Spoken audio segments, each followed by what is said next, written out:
Oltre la pagina Radio Libertà abbiamo in collegamento Giovanni Favia, oggi ristoratore di successo, in passato consigliere regionale per i 5 Stelle. Parliamo delle situazioni alluvionali della sua regione, della sua città, Bologna, l'Emilia e la Romagna.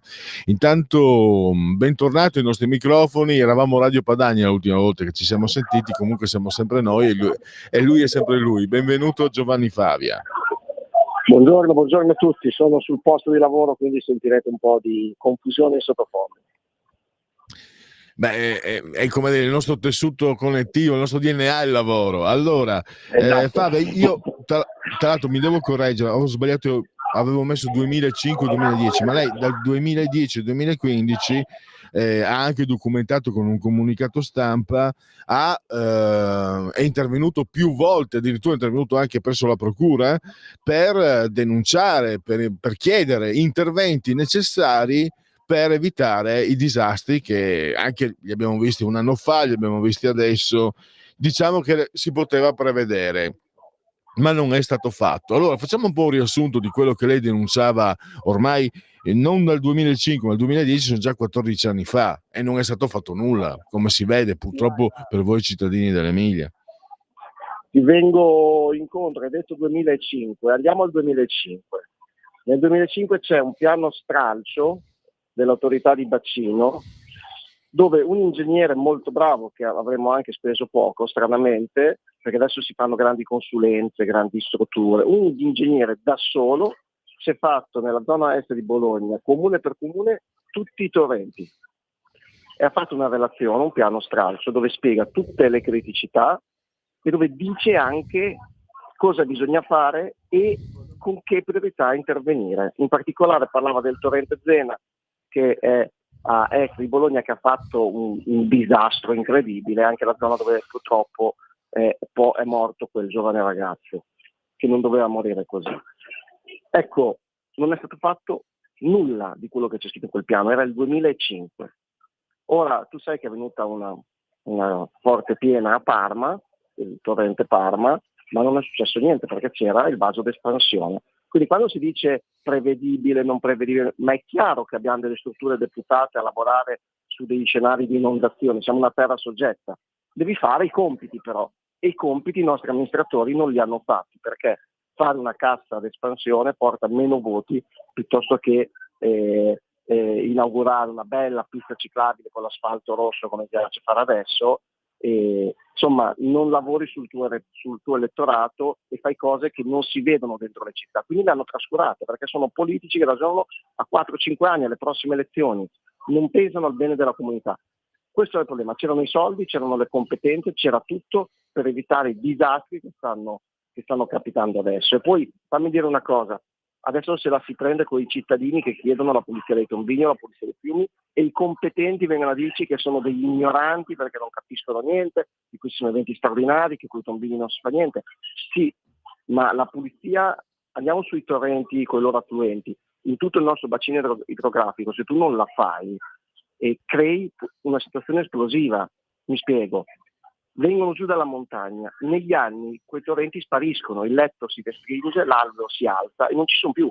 Quindi tu devi pulirli in maniera radicale, ma non solo pulire gli alberelli che crescono, ogni tanto devi andare e spostare dei detriti, non c'è altra soluzione. Ma così, mi permetto, Giovanni, anche una notazione di buonsenso, per averlo visto io da dove vengo, Pordenone, tanti anni fa. Pulire i tombini, come si fa a dire che non è necessario?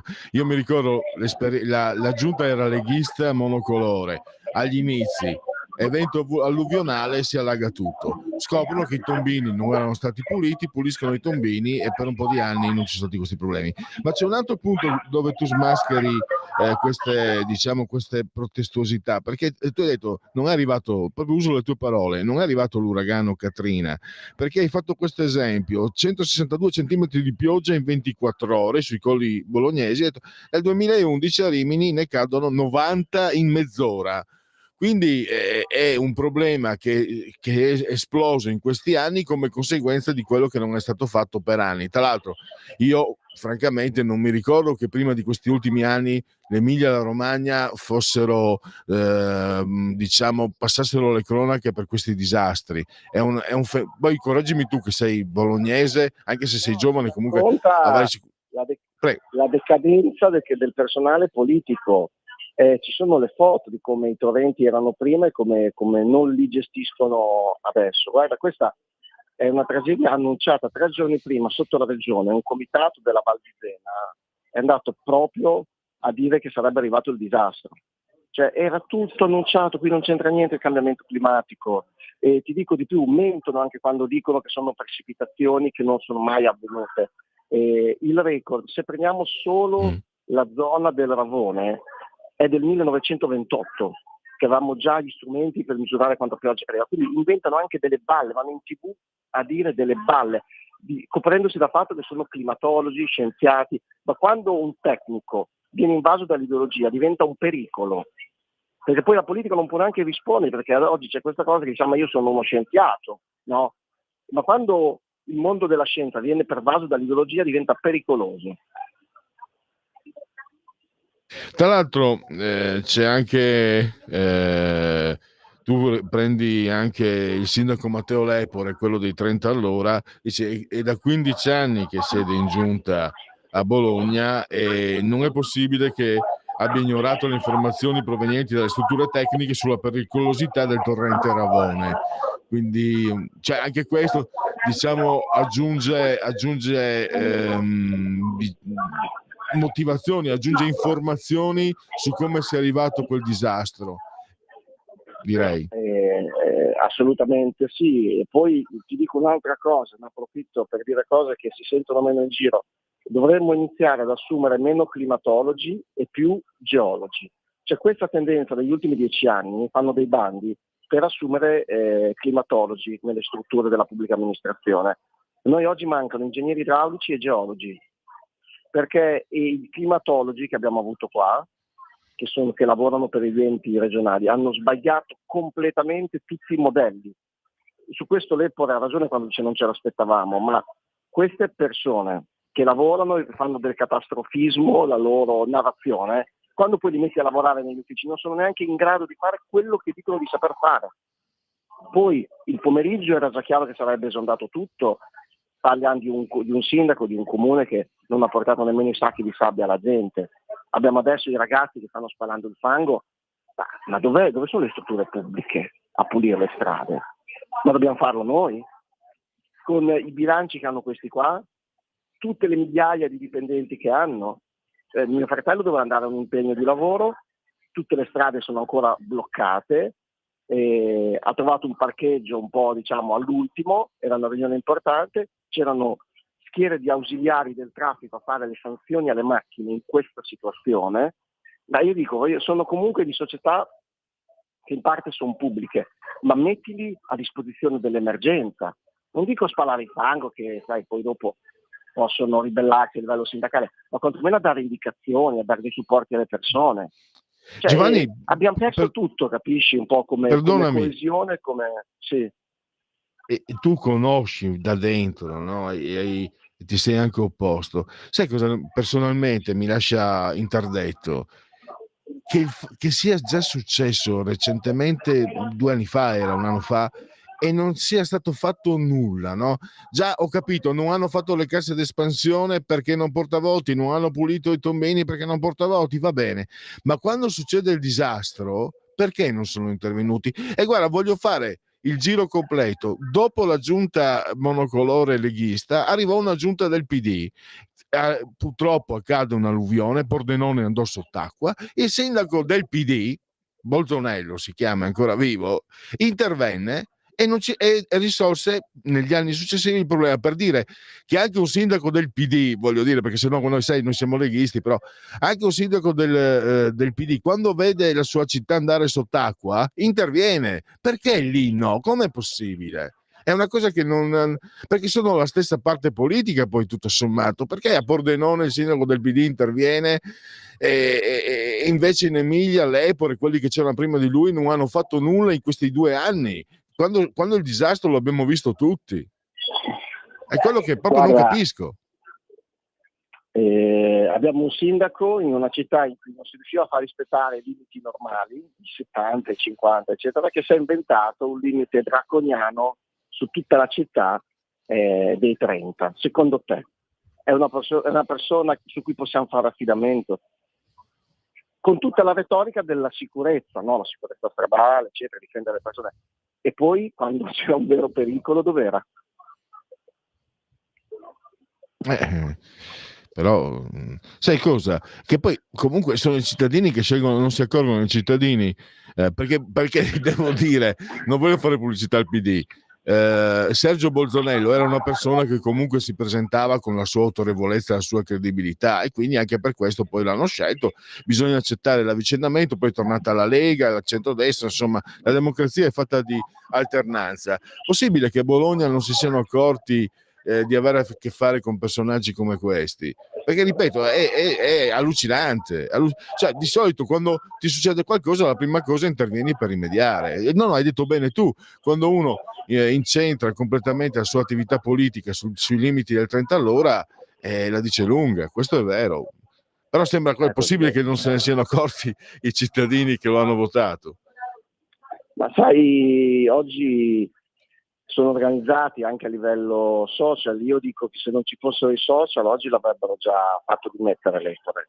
Però io ti dico la verità, la mia depressione, tra virgolette, che in ampi ambienti diciamo molto virtuali, però che fanno la differenza, di gente che evidentemente sta bene, non ha il fango in casa, lo difendono. C'è chi lo difende, perché oggi c'è una propaganda a tamburo battente sul cambiamento climatico, quindi voi fate polemica, ve la prendete col sindaco, che non è polemica, è consapevolezza, è richiamare i nostri amministratori alle loro responsabilità, e invece non vi accorgete che siamo noi il problema, che non ci compriamo la Tesla elettrica, capito? E queste cose qua. C'è anche un filone oggi grosso tra i giovani di gente che la pensa così, che è sganciata dalla realtà e che non ha conoscenza. Cioè il web semplifica tutto. Andare a spiegare che non hanno messo qualcuno a controllare lo sbrigliatore che doveva togliere i graffiti, che si è allagato, si è bloccata la centrale, tutta la notte è stata bloccata. E lo so io, ma non è una cosa che diventa virale sul web, paradossalmente, perché sono cose tecniche poi. Invece dire c'è il cambiamento climatico, poi ti arrivano i signori Tozzi, tutti questi personaggi, no, famosi in Italia, e questo è un filone forte, soprattutto tra giovani. Sì, poi ti accusano di negazionista climatico e ti fottono. Ti danno il negazionismo, è finita la partita, no? Vedi come fanno delle truffe logico-linguistiche, è così che fanno, hanno preso il linguaggio, sappiamo dove sta andando la nostra società. Cioè il pensiero diciamo un po' più pragmatico, un po' più realista, è un pensiero oggi sconfitto dalla storia. Beh sì. Tra l'altro il cambiamento climatico dell'Adriatico me lo ricordo che si cominciò a parlarne nel 1980, quando ci furono le alghe in Romagna, al largo della Romagna. Sì, e quindi... ma scusami, anche la parola cambiamento climatico è sempre una truffa logico-linguistica, perché può non cambiare il clima, che siamo un pianeta che vive in alternanza tra fasi glaciali e fasi interglaciali. Il clima muta, poi c'è magari dei piccoli periodi di pace climatica, ma non è per sua natura, per le forze in gioco, un sistema caotico. Cioè, no, ma sono d'accordo. O scende o sale la temperatura, sì, Giovanni, c'è poco da fare. Giovanni, sono d'accordo con te. Chi usa queste locuzioni vuole imbrogliare l'opinione pubblica, sono perfettamente d'accordo. Ma dico, anche accettando, io so che si parla del riscaldamento dell'Adriatico dagli anni 80, so che qualcosa è cambiato nel clima, so che per esempio, non so, quando è successa l'alluvione qualche anno fa in Veneto, e sono intervenuti, hanno creato le casse di espansioni e c'è stata una Esatto. precipitazione recente mostruosa e sono riusciti a evitare il peggio. Ecco, voglio dire. È proprio questo. Sono disastri fatti dalla politica quando avvengono. Mi spiego, se tu costruisci una scuola in una zona altamente sismica senza rispettare le norme antisismiche, viene un terremoto e la scuola crolla, la colpa non è del terremoto, la colpa è dell'uomo. L'Adriatico è più caldo, certamente è un dato oggettivo, e allora sai che scaricherà più energia, quindi verranno più perturbazioni e più violente. È chiaro che noi, e lo sapevano, lo scrivevano, quindi dovevamo prepararci. Quindi anche un torrente, un ruscello che poteva non dare problemi 50 anni fa, oggi può dare dei problemi, se poi ci aggiungi la non manutenzione generale del bacino idrografico. E lì, e tu lo sai bene perché sei stato, hai visto dall'interno come si muovono le cose. Devo dire che oltre a tutto questo aggiungo, lo hai scritto tu, il sistema, cioè l'hai scritto tu riportando le dichiarazioni di una che ha trascorso la vita nel PD, una comunista, mi verrebbe da dire, no? Come l'ex vicepresidente della regione ai tempi di Errani, Simonetta Saliera, che adesso è nel comune di Pianoro, che ha denunciato il mancato intervento della città, Pianoro in provincia di Bologna, mancato intervento della città metropolitana, della protezione civile, no, della città metropolitana, credo anche della provincia e della regione. Ci hanno lasciati soli, abbiamo dovuto arrangiarci con l'aiuto dei cittadini, con la protezione civile di Pianoro, la pubblica assistenza di Pianoro. Quindi un j'accuse chiaro che viene da una che li conosce bene, era lei loro, e ho visto, è stato anche abbastanza brutto e violento, ho visto sui giornali, perché poi dopo aver letto il tuo comunicato sono andato a leggermi gli articoli, Giovanni, grazie a te, a Putin non l'avevo perso questo intervento di Saliera, e quelli di sinistra hanno risposto: sta facendo il gioco della destra. E allora Lorenzo, la risposta deve essere quella lì. È sconfortante, non è certo una risposta politica, tra le altre cose, però le parole di Saliera dimostrano che c'è anche un sistema che si fa, non c'è solo, c'è quello che dicevi te, no? Si gioca molto sul cambiamento climatico, negazionista climatico, ma si gioca su un sistema di poteri che si sostengono gli uni con gli altri. Esattamente. Purtroppo. Io ti chiedo scusa, ma ti devo salutare che ho sì. Necessità al lavoro, però è stato un piacere risentirti, spero ci sarà altra occasione. Io sono sempre a tua disposizione, Radio Libertà è a tua disposizione, ti ringrazio anche per avermi raggiunto col tuo comunicato stampa, che posso dirlo, mi dispiace che devi andartene, l'ho cercato sui giornali, dispiace vedere che una testimonianza, posso dirlo da giornalista, il tuo comunicato è pieno di notizie. Se io lavorassi in un giornale della carta stampata, il tuo comunicato lo faccio articolo, perché hai messo, non so se sei un ristoratore ma hai lavorato come un giornalista, hai messo informazioni che per il giornalista sono assolutamente il pane, e mi è dispiaciuto vedere, anche se si capisce il perché, evidentemente non si possono disturbare i manovratori a certi livelli. Comunque io ti ringrazio, è sempre a tua disposizione, grazie di tutto, anche per tutto. E complimenti, perché comunque sei diventato un ristoratore di successo e quindi comunque hai trovato una strada che ti sta dando, che ti sta ripagando, ti sta dando soddisfazioni, anche se purtroppo adesso sei alle prese con i problemi che sappiamo tutti. Grazie allora. Grazie, ciao. Allora, abbiamo 5 minuti. No, segui la Lega lo facciamo dopo. Se c'erano delle telefonate, se volete telefonare, avete 5 minuti per esprimervi, per dire la vostra sull'alluvione o anche su altro, naturalmente. Io allora leggo anche, visto che adesso ce n'è il tempo, leggo anche quelli che arrivano dopo le 12:30, i vostri messaggi. Allora, non so chi sei qua, non vedo, sei maschio o femmina? Fammi vedere l'avatar, perché grandi che stavate trasmettendo i My Chemical Romance, ma perché li avete interrotti? Metteteli più spesso, hanno fatto un sacco di belle canzoni. Ma i Chemical Romance o i Chemical Brothers? Perché i Chemical Brothers erano un gruppo ai tempi del grunge, e mentre i Chemical Romance, mi dispiace, non li conosco, sono ignorante. Come non li avevo mandati in onda io, era Francesco che deve averli mandati in onda dopo le 12:30. Erminio, Erminio, lì devo dire, mh, ti ringrazio per il tuo intervento, ma si gioca facile. Da quando lavoro in radio, che ho sempre detto, signori, se vuoi giocare facile, sai cosa fai? Metti o Battisti o Mina. Cosa dice Erminio? Stupenda, Battisti forever. E beh, Erminio, non, è anche giusto, insomma, riconoscere. Allora, bellissimo anche quanto tornerà il tuo Stefano del Brembo Cassi di Fix and Chain. È a riposo Stefano, grazie di tutto. C'è una telefonata, un intervento telefonico vostro. Pronto? Pronto Pronto? Pellegrini? Pronto? È Pronto? in diretta. Complimenti sempre. Senta, sono Mario. Senta, per quanto riguarda la regione Emilia-Romagna, io ci metterei proprio una croce sopra. Quello è un sistema talmente mafioso di controllo del territorio, come ha detto Stefania Craxi, è irrecuperabile. Mettiamoci una croce sopra, ci vorranno almeno altri 50 anni affinché la destra possa vincere lì.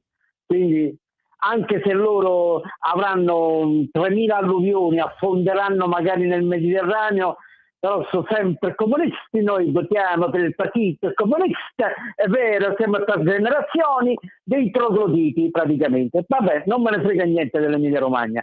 Piuttosto, siccome io ho a 15 km di distanza l'Umbria, perché non vi mobilitate, magari io, ma nel senso, di cercare di contattare qualcuno qui in Umbria, che fra 20 giorni lì si vota e la candidata del presidente della Lega, Donatella Tesei.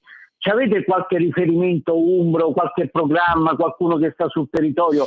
Perché è molto importante mantenere la regione, che è stata governata abbastanza bene in questi ultimi anni, niente di eccezionale, ma visto che io ce l'ho a 15 km e l'Umbria è 30 km da Terni, se magari potete dare informazione.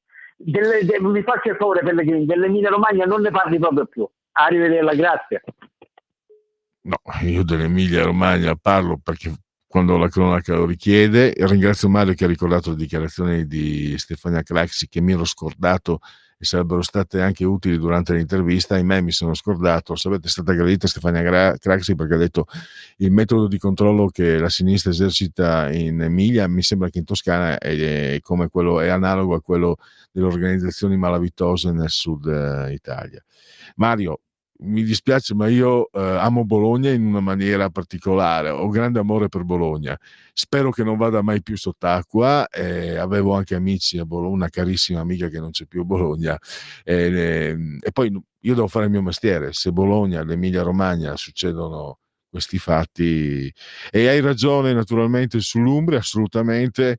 Ci stiamo attivando, tra l'altro appunto Donatella Raffai è la candidata uscente, è la presidente uscente, non è candidata, è presidente uscente. Mi risulta che abbia fatto bene. Sicuramente sapete bene da cosa l'Umbria, a parte che dopo chiederò a Lorenzo, che viene proprio da quelle terre, da quelle lande, Lorenzo è magnifico. Sapete perché mi risulta che abbia fatto bene? Lo posso dire, e si gioca di specchio in questo caso. Non ha ricevuto critiche, di solito, cioè non vuol dire che se arrivano critiche da sinistra e uno di destra abbia fatto male, non vuole assolutamente dire, ma nel momento in cui non riescono ad attaccarla vuol dire che non può che aver fatto bene. E noi ovviamente siamo, grazie anche per questo. Allora, questo suggerimento lo accolgo in pieno, Mario. Di non parlare più dell'Emilia Romagna non posso, perché non posso per lavoro, e anche perché mi stanno comunque a cuore emiliani e romagnoli, insomma, dai. Vuoi che non cambino prima o dopo l'indirizzo elettorale? Glielo faremo cambiare anche grazie a queste trasmissioni. Insomma, vabbè. No, dai, stop, 13, 3, no, 14, 14:01. Il tempo di morire. Stai ascoltando Radio Libertà, la tua voce libera, senza filtri né censura. La tua radio.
Eccoci, allora, e oggi è il Battisti Day perché parleremo di Volando intorno alla tradizione, Lucio Battisti fra musica ed esoterismo, di Marco Rossi. Lo faremo alle 13:30, alle 14:35 però, mentre prima c'è assolutamente l'appuntamento con Montecitorio, una clip da Montecitorio grazie al nostro Lorenzo il Magnifico. Parlerà Pizzimenti, che è friulano se non sbaglio, forse non so.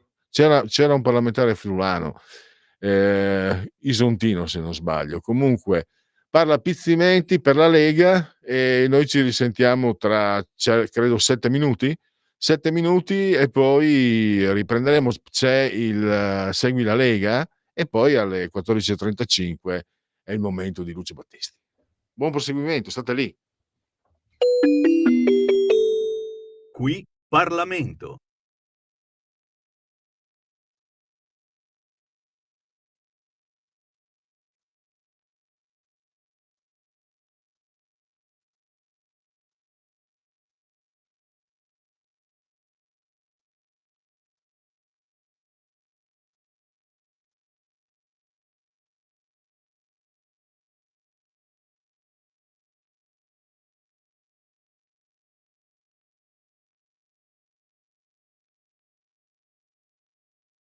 Le province, che è una riforma di rilevanza costituzionale, sia dal punto di vista sostanziale sia dal punto di vista formale, ma è un punto di svolta perché dota gli organi eletti direttamente dai cittadini, titolari di funzioni amministrative proprie e di quelle conferite dalla legge regionale.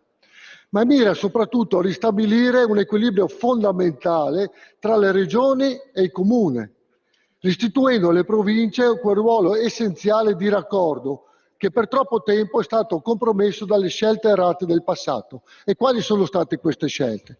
Quella dell'introduzione delle UTI, le unioni territoriali intercomunali, che è stato un grave errore di governance di fatto, perché non erano gestite, non esprimevano per gestire le funzioni di area vasta dopo la soppressione delle province. Si sono dimostrate di fatto inefficienti, scollegate dai territori, dalle esigenze reali dei cittadini e hanno aumentato lo stesso la spesa pubblica.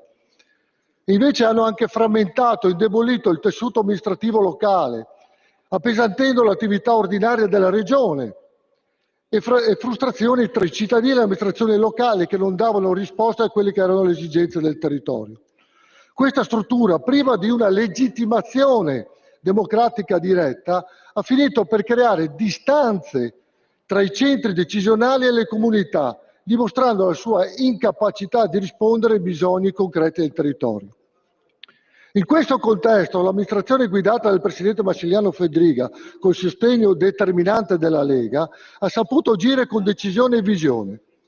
La scelta di abbandonare le UTI e di reintrodurre le province in Friuli Venezia Giulia è stata una mossa coraggiosa, ma soprattutto necessaria. La Lega ha ascoltato i cittadini che da tempo chiedevano un ritorno a un sistema più partecipativo, trasparente ed efficiente. Le province infatti non sono semplicemente enti intermedi, ma veri e propri baluardi della democrazia locale, in grado di garantire una governance efficiente grazie all'elezione diretta dei propri organi e garantisce anche una visione complessiva di area vasta, non la semplice sommatoria di visioni di singoli comuni che la compongono. Il percorso di riforma avviato quindi è una vera e propria rinascita delle province come enti di area vasta, dotate di risorse e competenze adeguate. Questo processo si inserisce perfettamente all'indirizzo politico del governo, che ha riconosciuto la necessità di rivisitare la legge del Rio del 2014, la quale aveva privato le province della loro centralità istituzionale, riducendo a enti di secondo grado con competenze illimitate. L'esito negativo del referendum del 2016 ha definitivamente archiviato la prospettiva di una loro soppressione, aprendo la strada a una riflessione più ampia sulle necessità di ricostruire un assetto territoriale che funziona davvero.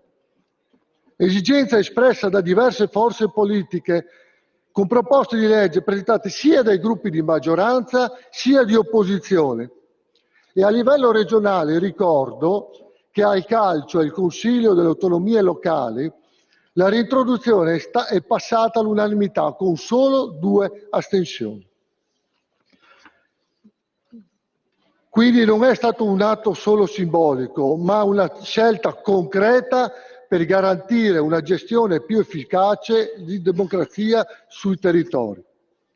Prima di arrivare alla conclusione, volevo ricordare alcuni passaggi che ho sentito qui in aula e ribadisco quanto ho già detto, e questo lo ribadisco in particolare all'onorevole Colucci e al 5 Stelle in particolare, che il 14 maggio il Consiglio regionale ha votato, tralascio atteso, richiamata, eccetera, eccetera, che sono le premesse come tutti sanno, il dispositivo, tutto ciò premesso, esprime parere favorevole sulle proposte emendative approvate dalla Commissione Affari Costituzionali ai sensi del terzo comma dell'articolo 63 dello Statuto regionale. Per cui tutto quello che è stato detto non ha assolutamente nessun fondamento.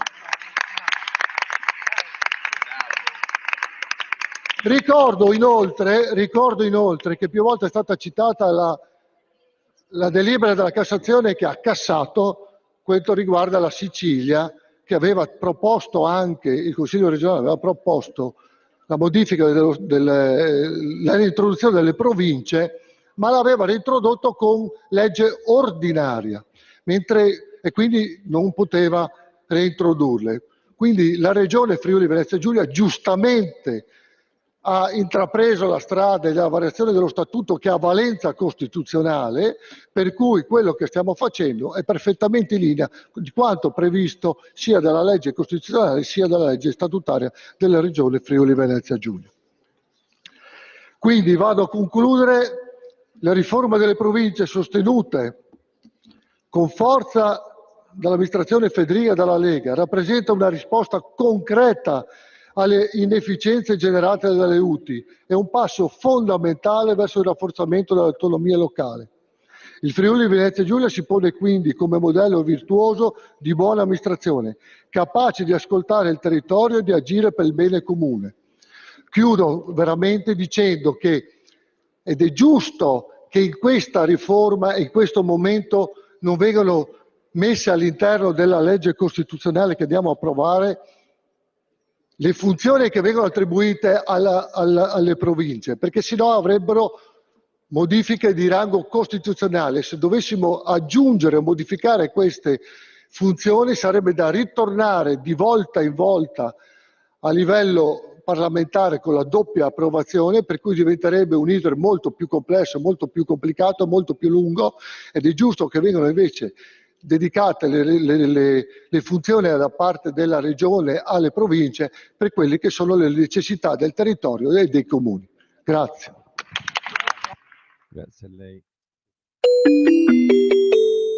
Qui Parlamento. Un nuovo modo per sostenere la tua radio. Visita radiolibertà.net. Ti basta un click e potrai versare il tuo contributo volontario direttamente online. Potrai donare con ogni tipo di carta di credito, anche prepagata. Ti aspettiamo online su radiolibertà.net. Sostieni la tua radio con il tuo contributo volontario. Radio Libertà. La tua radio. Diamo voce alla nostra gente. Radio Libertà in simultanea con noi quando sono scoccate le 14:16. Qualche minuto a vostra disposizione se volete intervenire sulla scorta dell'intervento che di Mario, tema libero, argomento libero naturalmente. Se volete invece entrare nell'argomento che abbiamo affrontato, l'alluvione in Emilia, la mala amministrazione dell'Emilia, diciamo, no, Pellegrin, stai zitto, perché è morta una persona, è inutile. Andiamo ad analizzare le cause come abbiamo fatto con Giovanni Favia, che è stato consigliere regionale, quindi non ha detto ai lavori, ma penso ho perso un po' di rispetto. Bisogna ricordare questo ragazzo che è morto. e quindi il motivo per cui, certo, lo dico sempre, siamo di parte, basta ripetersi, però il motivo principale, anche se ci sono stati due motivi, uno è quello polemico, inutile che io finga, sono paresiarca, ma l'altro motivo è anche perché si spera che, diciamo, anche nel mio piccolissimo, nel mio minuscolo, nel piccolo, questa radio piccola ma comunque forte, qualcosa si susciti, qualcosa si provochi e si faccia finalmente qualcosa, e ogni volta che si va sott'acqua non si urli al cambiamento climatico, ma si intervenga, perché se c'è il cambiamento climatico cosa fai? Vai sott'acqua? Devi andare sott'acqua, c'è il cambiamento climatico, è colpa delle auto elettriche, ma vorrei fare qualcosa per evitare che la gente vada sott'acqua e qualcuno muoia. Ma cosa vuoi? Come diceva in quel famoso film, chi era, Robert De Niro, che diceva: ma che ve lo dico a fare? Allora, andiamo a fare vedere un po' le notizie. Ripeto, vediamo linee aperte, vediamo se ci sono o no. Non ci sono interventi WhatsApp. Manovra spese mediche, mutui fuori da stretta sulle detrazioni, 3 aliquote IRPEF, la novità dalle pensioni al cuneo. Lo trovate sul Corriere.it. Berlinguer scatenata fuori onda, siete un branco di incapaci. Sulla Rai, ringrazio Dio di non essere rimasta, non sarei in onda. Al via da oggi la patente digitale e come fare per averla sul proprio smartphone.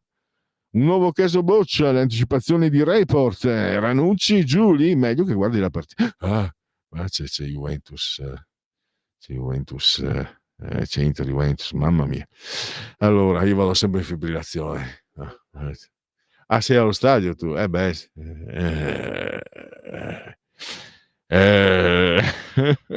E non la reggo mica io quella partita lì. Per me è da sempre, non è una cosa normale, la tensione è troppo, cioè non la reggo talmente che anche quando vinciamo, e non succede spesso, lo dico a denti stretti, non riesco a gustarmela. Cioè l'anno scorso abbiamo vinto 1-0, no? La partita di ritorno, abbiamo chiuso il discorso scudetto, dovevo essere felice, ero sfinito, perché poi nel secondo tempo la Juve di Allegri non ci concesse, che poi non era l'anno scorso, era la stagione scorsa, ma era quest'anno che è stata non ci ha ceduto un millimetro, un centimetro, il secondo tempo era lì, la tensione mi ha devastato. Tipo 90 minuti che sembrano 6 giorni per quando stai in tensione. Sì, esatto. Un po' come la partita con la Roma, per quanto mi riguarda, parola interista. Primo tempo è andato via veloce come liscio, veloce. Il secondo tempo passava vai. E il calcio, poi per fortuna non c'è solo il calcio, ci sono tanti altri sport, però insomma non colpevolizzate il calcio. Però ho scoperto, sai una cosa, c'ero cascato anch'io. L'ho trovato su Dago Spia, che ha ripreso il Napolista, ha pubblicato dei dati, e se questi dati dimostrano, prendono in considerazione le prime 10 o 11 squadre d'Europa, tra cui ci sono anche Juve e Milan, Juve e Inter, dal 2004 o dal 2003 a oggi, 2004, è addirittura diminuito, sono diminuite le partite, contrariamente a quanto si crede, si gioca di meno, perché è legato anche al fatto, hanno fatto una media, è legato anche al fatto che una squadra gioca di più se passa 3-4 turni e gioca 5-6 partite in più. Quindi anche se magari quest'anno ci saranno 4 partite in più di Champions, se uno non passa il turno non gioca 4 partite in più. E poi hanno fatto questo conto, è diminuito di poco, non di molto, il il numero delle partite giocate, ed è triplicato il costo dei cartellini, il costo non dei cartellini, degli ingaggi, triplicato, quadruplicato. E vedi, io sono sempre quello che dice, io vorrei vedere il quadro d'insieme, invece mi sono fatto prendere la mano, essendo un ex sportivo, insomma, praticante da giovane, a livello dilettantesco che discorsi, però dilettantistico, però ti ricordi, io facevo football americano, ti ricordi che lo scontro fisico, eccetera, provoca degli effetti molto forti, che adesso ci sono dei fisici che sono assolutamente incredibili. Quando si tolgono le magliette sono tutti dorsali, bicipiti. Una volta avevano veramente il tronco del ragioniere e le cosciotte, la belle grosse, belle muscolose, adesso hanno muscoli molto lunghi, quelli delle gambe da mezzofondista, e hanno dei tronchi da atleti, e quindi sono ormai gente da 1,90 m, quindi quando si scontra giovani, 1,90 m, pieni di muscoli. Difatti è vero questo, che il numero, questi dati che smentiscono, che fanno notizia perché smentiscono, anche se poi non le ha riprese nessuno, solo il napolista e poi Dagospia, non smentiscono il dato sugli infortuni. Gli infortuni sono aumentati invece. Uno dice, ma non possono essere aumentati per l'aumento del numero delle partite, perché le partite non sono aumentate. Sai cosa faccio? Dopo tutti questi bei discorsi, io vado a Segui la Lega. Segui la Lega è una trasmissione realizzata in convenzione con La Lega per Salvini Premier. Sono sul sito legaonline.it, scritto legaonline.it, potete fare di tutto su questo sito, potete leggere l'instant book di Matteo Salvini, mi dichiaro colpevole di aver difeso l'Italia, richiesti 6 anni di carcere per Matteo Salvini, processo Penals, venerdì c'è stata la prima udienza, per dicembre la sentenza di primo grado, poi abbiamo le feste della Lega, il calendario delle feste della Lega. Difendere i confini non è un reato, hashtag io sto con Salvini, fai sentire la tua voce, firma anche tu. Il tesseramento, anche da questo sito ci si può tesserare, è molto facile, molto semplice, si versano 10 euro, si può fare anche tramite PayPal, PayPal, senza nemmeno vi sia la necessità di essere iscritti a PayPal, PayPal. Quindi si fornisce il codice fiscale, gli altri dati richiesti, e quindi vi verrà recapitata la maggiore per via postale, ma se di mezzo ci sono Poste Italiane, io consiglio ampi, profondi, calorosi gesti apotropaici alle femminucce e ai maschietti e a tutti i sessi previsti, anche quelli non previsti, perché io sono molto inclusivo, la tessera Lega Salvini Premier.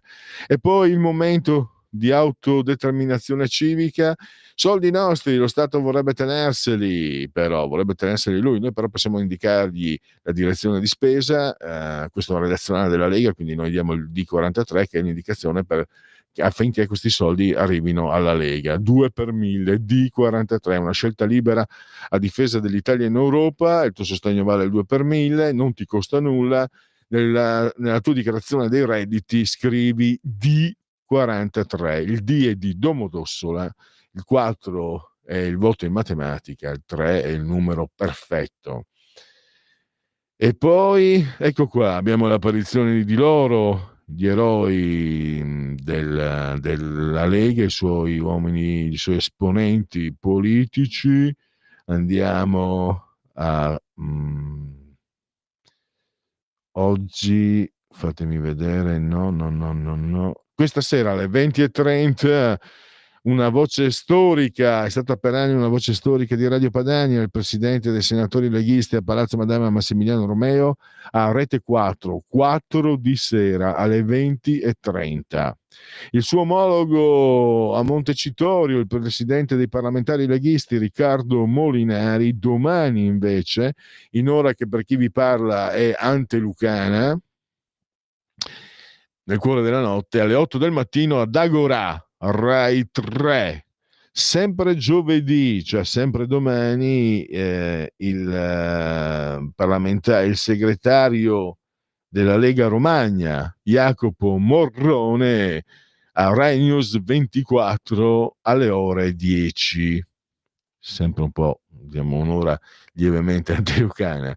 Alberto Gusmeroli, sempre domani, il presidente dell'attività produttive, della Commissione Attività Produttive, a Economia, rubrica di Sky TG24 alle 17:15. Sindaco anche di Arona, confermato pochi mesi, no confermato, è tornato a fare il sindaco dopo anni, è ritornato pochi mesi fa vincendo in carrozza.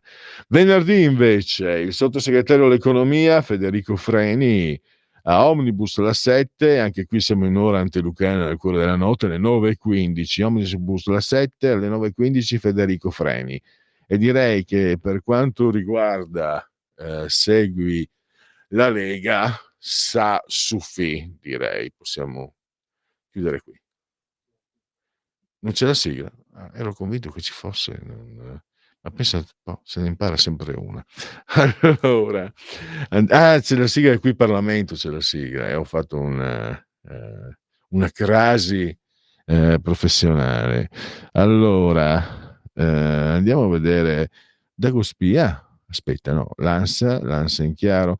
I 144 articoli della manovra, bonus nascite da 1.000 euro, pensione minime su di 3 euro. Il testo è stato firmato da Mattarella, stretta sulle detrazioni per i redditi sopra 75.000 euro, prevista un'estrazione aggiuntiva del lotto del Superenalotto. L'emendamento della Lega vede inquadrato Igor Iezzi, le norme dell'Italia prevalgono su quelle europee. Mazzette da 50.000 euro a un procuratore team, perquisizioni e riflessi pesanti su Piazza Affari. Il decreto migranti in 3 articoli, possibile ricorso in appello. Basta overtourism, a Roma il blitz contro i troppi B&B. Ecco qua, vedete, allora, ve l'ho già detto, se volete intervenire anche voi abbiamo ancora 3 minuti. Anche qui il turismo insieme al patrimonio artistico, il famoso oro nero dell'Italia. E adesso la sinistra cosa fa? Adesso che c'è il governo la destra, no, basta con questo turismo, basta. Ma i soldi chi ce li porta? Babbo Natale? Vabbè, siamo ormai, vedrete che quando torno, no, non sia mai, speriamo di no, perché dal punto di vista economico-finanziario non abbiamo visto cose, anche sul fronte dell'immigrazione abbiamo visto cose che ci vedono molto contrari come cittadini, al di là anche delle stesse simpatie politiche. Però dovesse mai succedere vedrete che bisogna il turismo, viva il turismo e democrazia, non si devono chiudere le città perché è un provvedimento antidemocratico. È un provvedimento fascista chiedere di chiudere le città, impedire e precludere la libera circolazione dei cittadini. Siamo veramente tornati al tempo del fascismo. Se la destra domandasse, cosa che non farà mai, domandasse del numero chiuso nelle città, eccetera, eccetera. Questo ormai sono dei valzer che abbiamo visto molte volte. Dagospia, cosa ci racconta oggi Dagospia? Vediamo l'apertura.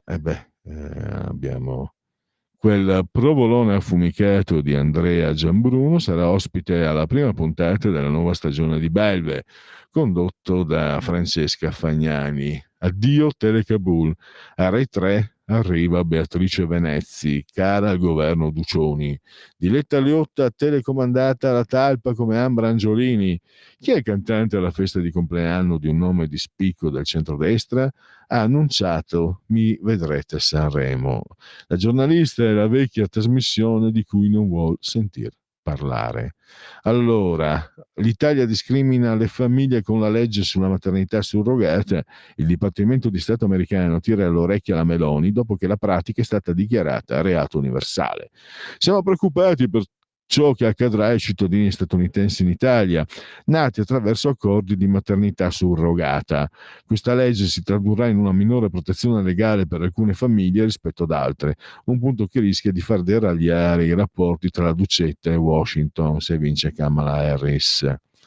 Non so, qui bisognerebbe approfondire perché non mi risulta che una legge abbia effetti retroattivi. Chi ha avuto un figlio con l'utero in affitto, ma loro preferiscono dire maternità surrogata o gestazione per altri, e sono bravi, come lo diceva Giovanni Fabio, sono bravi loro con le parole. Tocci, negazionista climatico, come fai a parlare? Sciacallo. Non credo che, appunto, se uno è nato fino ad oggi, fino alla promulgazione della legge, non credo ci siano problemi di natura giuridica, però questo lo dico così, senza approfondimenti. Non si è mai sentito di una legge che abbia valore retroattivo, o se c'è stata rarissime eccezioni, ma adesso ecco 14:31 sforato. Ci fermiamo con una canzone di Battisti scelta da il nostro Lorenzo Magnifico e poi riprendiamo proprio con Battisti e il libro scritto da Marco Rossi.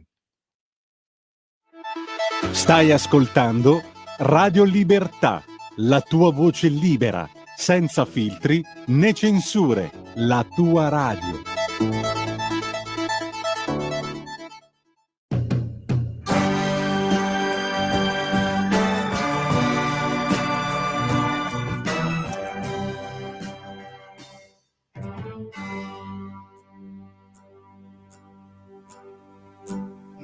ritorni in mente, bella come sei, forse ancora di più. Mi ritorni in mente, dolce come mai, come non sei tu. Un angelo caduto in volo, questo tu ora sei, in tutti i sogni miei. Come ti vorrei, come ti vorrei. Ma c'è qualcosa che non scordo, c'è qualcosa che non scordo, che non scordo.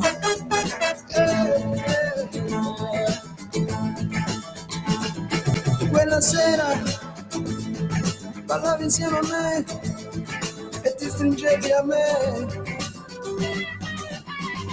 All'improvviso mi hai chiesto lui chi è, lui chi è. Un sorriso e ho visto la mia fine sul tuo viso, il nostro amor dissolversi nel vento. Ricordo, sono morto in un momento.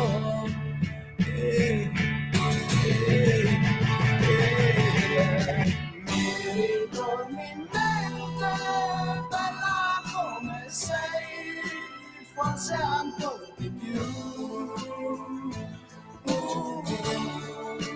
Mi ritorni in mente, dolce come mai, come non sei tu. Un angelo caduto in volo, questo tu ora sei, in tutti i sogni miei. Come ti vorrei, come ti vorrei. Ma c'è qualcosa che non scordo, c'è qualcosa che non scordo, che non scordo.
Luce, oscurità, l'equilibrio. È tanto più grande. C'è stato un risveglio. Hai sentito? Conosco una sola verità.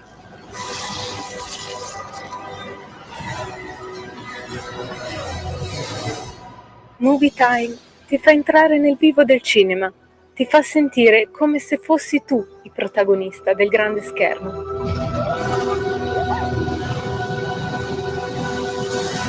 Ogni sabato dalle ore 16. Sempre più liberi con La Tua Radio è il nuovo sito che mette in prima pagina opinioni, firme, notizie, uno sguardo nuovo e originale sui fatti che ci circondano. Il nuovo quotidiano online, semplicemente radiolibertà.net. Yeah. Un nuovo modo per sostenere la tua radio. Visita radiolibertà.net. Ti basta un click e potrai versare il tuo contributo volontario direttamente online. Potrai donare con ogni tipo di carta di credito, anche prepagata. Ti aspettiamo online su radiolibertà.net. Sostieni la tua radio con il tuo contributo volontario. Radio Libertà. La tua radio. Diamo voce alla nostra gente. Ehi tu, non trovi più il segnale di Radio Libertà sulla tua radio DAB? Non disperarti, risintonizza. Sì, ma come? È facile, tasto menu, poi scegli il tasto corrispondente alla ricerca automatica dei canali, attendi qualche minuto e tutte le stazioni DAB della tua zona saranno disponibili. Eccoci allora, terza pagina. Tan, tan, tan, tan, tan. Ecco qua, la sigla l'ho cantata io, versione liofilizzata, anche perché alla fine sembra quasi un segno, e siamo veramente nell'esoterismo, perché io volevo la sigla della terza pagina e pare che non sia reperibile. Poi dopo mi è venuto, ma Pelle, come ti permetti? Oggi parliamo di Battisti, la terza pagina è una bellissima sigla, è di 32 Le Matin, Betty Blue, fantastica, però è Battisti e oggi vi ho fatto sentire solo Battisti, quindi avrei commesso un errore, un inciampo, e poi qualcosa è successo che ha provocato evitare questo inciampo. Sto un po' scherzando, ma il tema è bellissimo, quindi ci si può permettere anche di avvicinarvisi con il sorriso. È un tema serio, ma bello. Lucio Battisti, perché sono già arrivati segnali. Ho letto prima un messaggio su WhatsApp, sul nostro WhatsApp, bellissimo, meraviglioso Battisti. Quindi Marco Rossi è lui che ha scritto questo saggio, Volando intorno alla tradizione, Lucio Battisti fra musica ed esoterismo, è il secondo libro, se non sbaglio, che Marco dedica a Lucio Battisti. Intanto benvenuto, grazie per essere qui con noi, Marco. Ciao, buonasera a tutti. Allora, fammi anche ricordare che è un libro edito da Cinabro Edizioni, 16 euro, 126 pagine, e ci sono anche i contributi di Francesco Tricarico e Mario Bortoluzzi, quindi sicuramente un saggio interessantissimo per approfondire ulteriormente la conoscenza di Lucio Battisti. Partiamo, cosa intendi?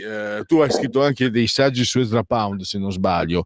Quando parli dell'esoterismo, ecco, ti do la parola. Io ho detto, è quasi come se ci fosse in Battisti un algoritmo tra le parole, le note, la musica, la voce, che entra in sintonia con chi lo ascolta, una sintonia unica, perché lo dicevamo ieri, ma lo dicono tutti, una canzone di Lucio Battisti non può essere cantata da altri, può essere cantata solo da lui, per creare quel sentire che conosciamo tutti.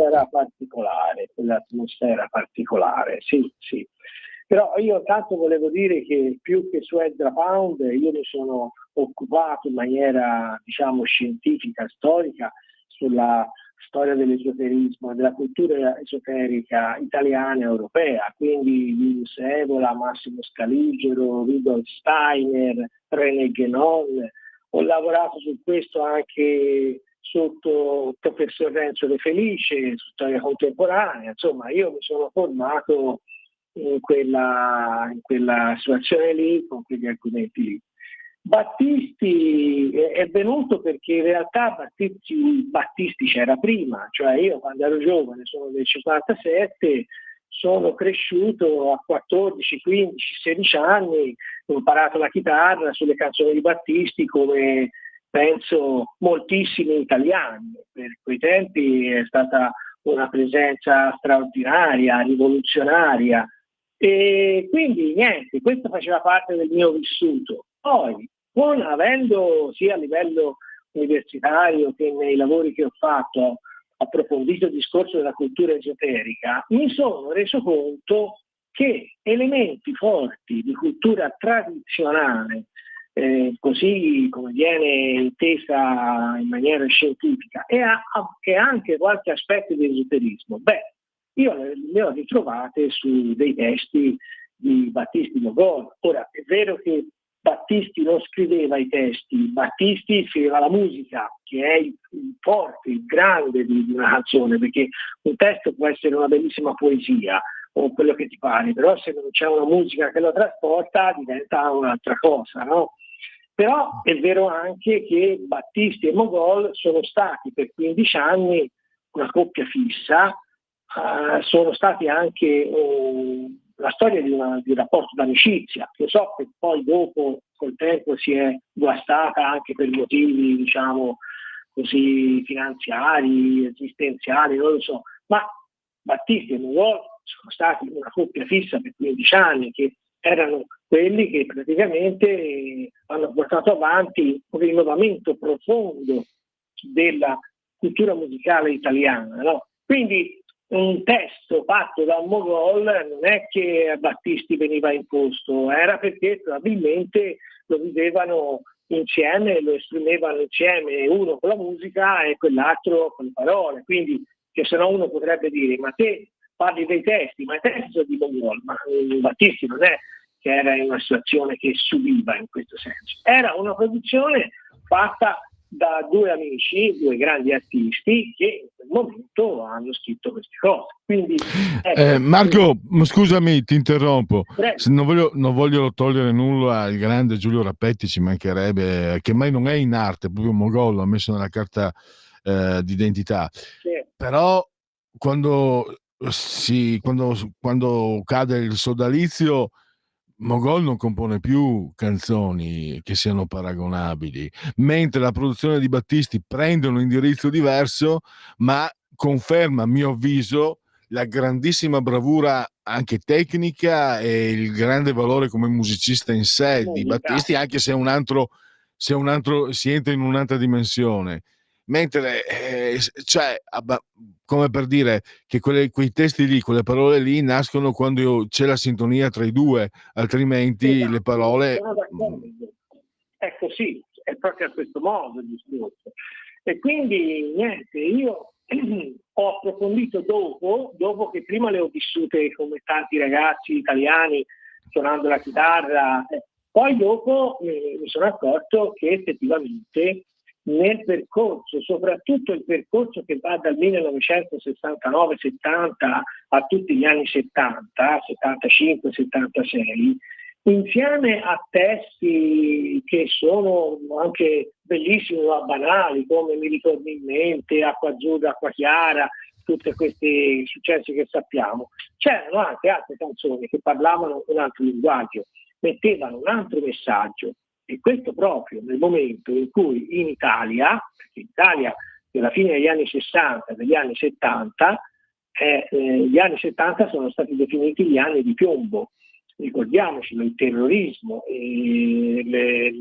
c'erano oltre al Partito Comunista altri 7-8 partitini, lotta continua, l'avanguardia operaia. Sembrava che tutto ciò che dovesse rinnovare la società italiana dovesse venire dalla sinistra o dall'estrema sinistra. Quindi il messaggio che fa Battisti e Mogol in quel momento è veramente controcorrente, perché la società italiana, volente o nolente, stava andando in una certa direzione. Noi non troviamo mai un testo che parla di rivoluzione o che parla di riforme sociali o che parla di queste cose. All'opposto troviamo invece dei contenuti che sono sì intimisti, personali, ma sono anche personali in una logica di sviluppo spirituale della persona, dell'individuo. Ma c'è, Marco, mi permetto di dirlo io, no? C'è un'universalità. Ascolti le canzoni di Battisti con quello che lui suscita anche con la sua voce, oltre che i testi e le musiche che sono, e scopri degli stati d'animo che sapevi di avere, che li hai sempre avuto, ma magari conoscevi meno, sapevi meno di avere. E volevo chiederti anche questo, non voglio toglierti troppo spazio. Io ho un riscontro mio, empirico, personale, provato, i versi di le discese ardite e le risalite, la canzone Io vorrei, non vorrei, ma se vuoi, è una canzone, non è un'inchiesta che ho fatto, ma è una cosa empirica, un sondaggio empirico che mi è capitato di fare con delle mie amiche, e posso dirti che quello che suscita nell'animo femminile quella canzone non è assolutamente quello che suscita nell'animo maschile. E stiamo parlando di due persone comunque etero e due maschi. Sono riusciti a far vibrare l'animo delle giovani donne, e anche io adesso ho interpellato nelle occasioni, erano sempre donne, diciamo, non di una certa età. Adesso hanno una certa età, a dire la verità, quelle che mi è capitato di interpellare, e ho riscontrato questo. Volevo comunicare, ne approfittavo per comunicare, anche se ci sono se c'è qualche ascoltatrice che anche lei condivide, non so se vuole telefonare o se vuole mandare un messaggio WhatsApp, volentieri.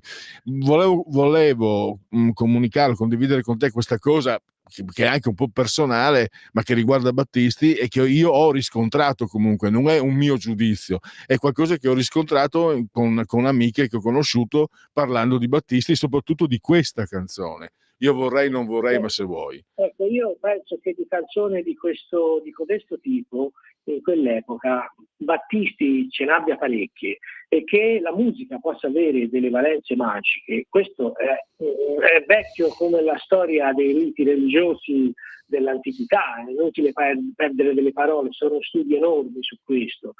Su questa canzone che dici te, Io vorrei, non vorrei, ma se vuoi, te pensa che addirittura un paio di versi, quelli che era a mente a te, no? Le discese ardite e le risalite, furono anche credo nel 75 o nel 76, il titolo di uno dei bollettini delle Brigate Rosse che fecero recuperare durante il coso di Moro, eccetera, insomma, per dire che anche nell'estrema sinistra poi a volte utilizzava il linguaggio di Battisti, perché effettivamente il messaggio è universale e è profondo.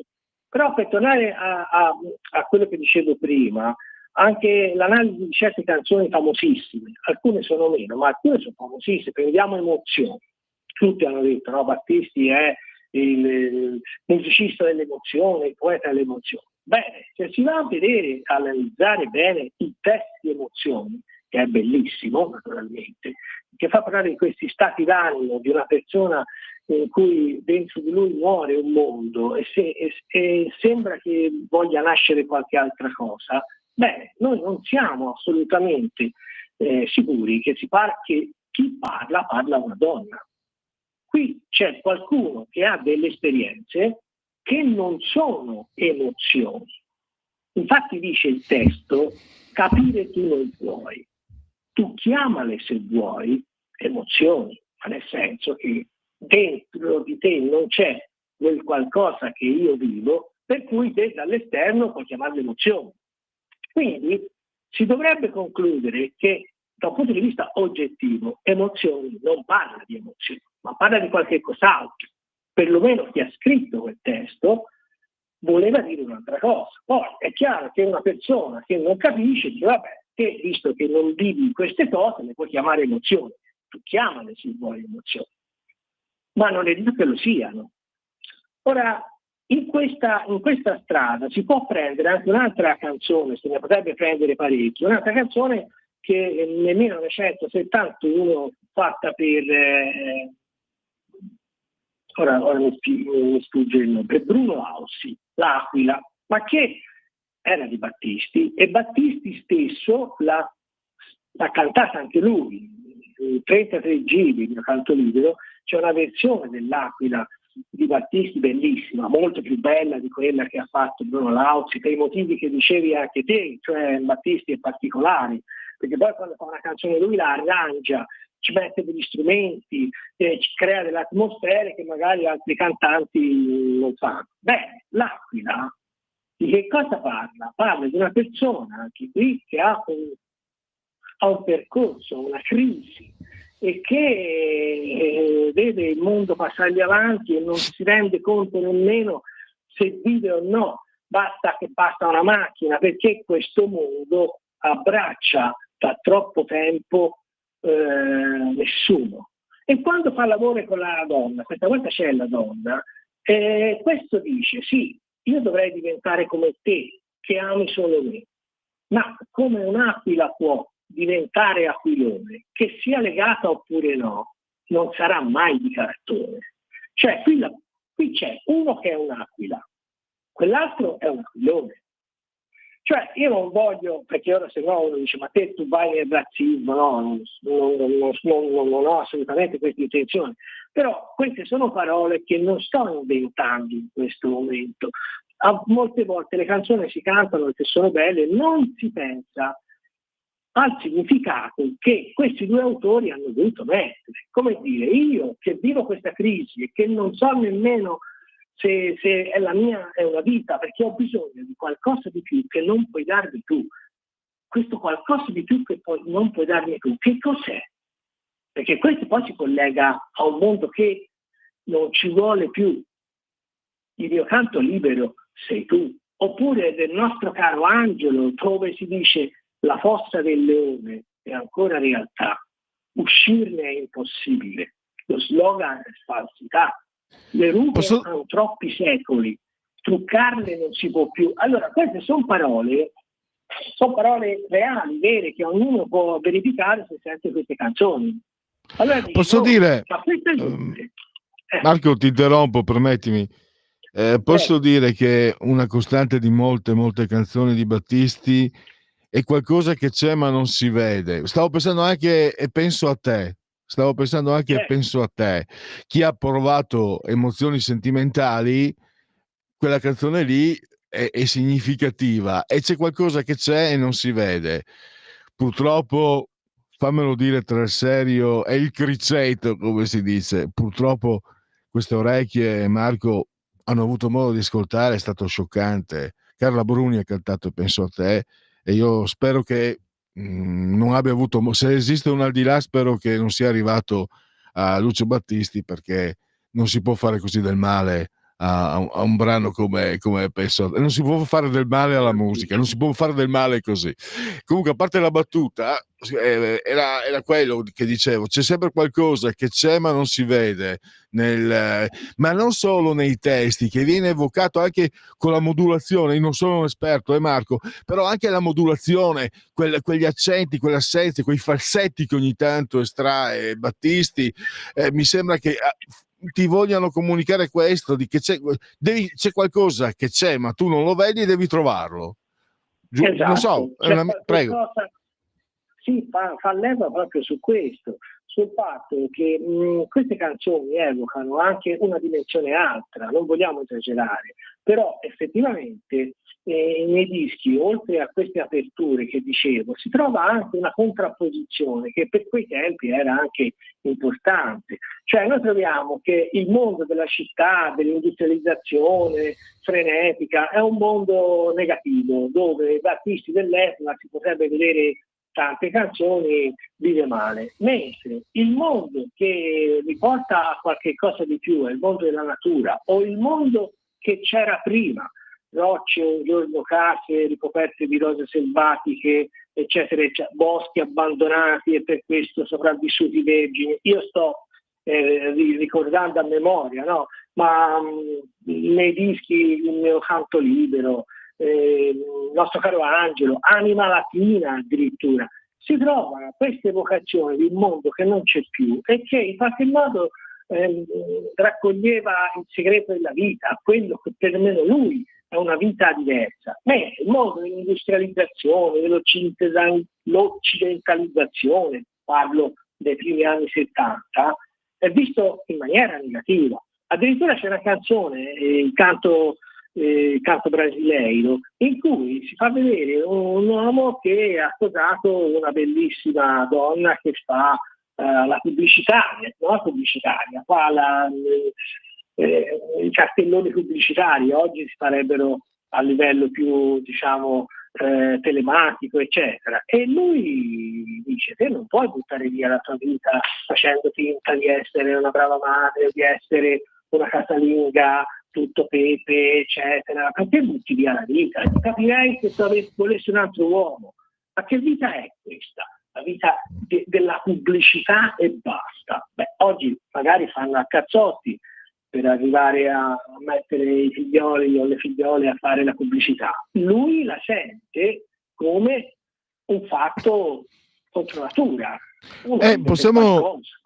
Possiamo dire, c'è la polemica, francamente, una bischerata, come dite voi in Toscana, sesquipedale, Battisti fascista, eccetera. Possiamo dire che nella ricerca della spiritualità, dell'interiorità, Battisti si pone, non dico anticomunismo, ma sicuramente non nel collettivismo e neanche però nel consumismo. Quindi in realtà proprio non era né di destra né di sinistra, altro che. Sì, no, allora il discorso del fascismo è una questione che è stata anche troppo strumentalizzata. Noi sappiamo con certezza che Battisti non era uno filo comunista, filo di sinistra, questo è fuori discussione, e era anche contrario, non si sentiva un autore impegnato, perché c'è una famosa registrazione di una trasmissione di Renzo Arbore nel 69, che Renzo Arbore gli fece proprio questa domanda: ma lei si sente un autore impegnato? Ma impegnato voleva dire qualcosa alla fine degli anni 60. Lui disse: no, assolutamente, io non sono impegnato.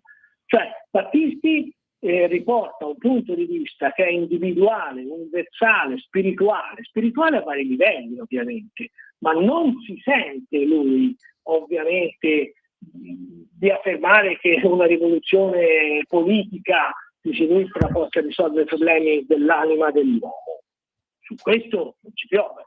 Poi il discorso politico io direi che è un discorso più basso, inferiore, sarebbe anche svilirlo un grande artista, un grande autore del genere, incasellarlo sulle caselline fra destra e sinistra, fra l'altro poi quelle italiane fanno anche un po' più schifo di quell'altre, no? Marco, devo chiudere.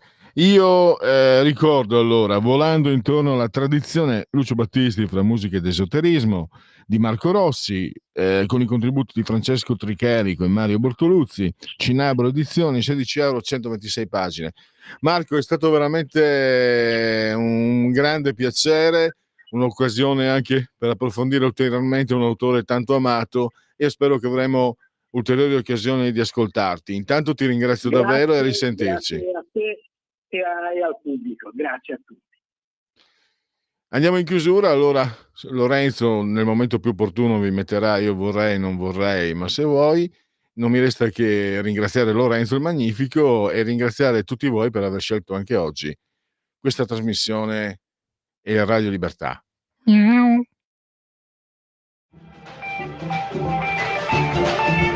Avete ascoltato Oltre la pagina.